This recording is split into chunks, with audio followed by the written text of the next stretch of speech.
ब्रेकनंतर बघूया पुण्यातील थेऊरच्या यशवंत सहकारी साखर कारखान्याच्या सर्वसाधारण सभेत मोठा राडा झाला। तरी संचालक मंडळाने कारखान्याच्या मालकीची 100 एकर जमीन विक्रीचा ठराव जगताप बंधूंनी संगनमताने मंजूर करून घेतल्याचा गंभीर आरोप विरोधकांनी केला।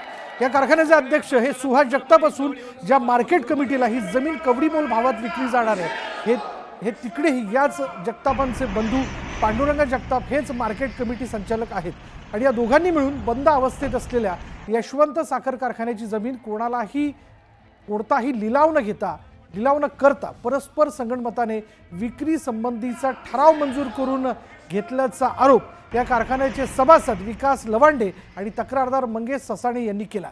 या भागात 15 लाख रुपये गुंठ्याचा बाजारभाव असतानाही या जगताप बंधूंनी अवघ्या 3 लाख रुपये गुंठ्याने हा विक्री व्यवहार मंजूर करून घेतल्याचा आरोप होतोय।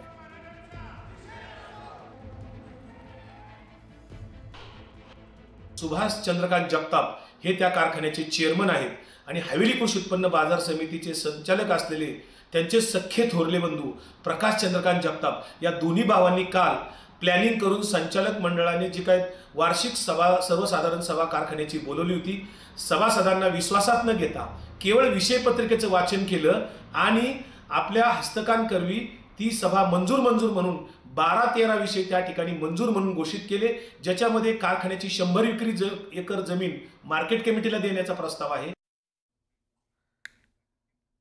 आणि यानंतर इथे वेळ झाली का ब्रेकची। ब्रेक घेऊयात, पहा फक्त न्यूज।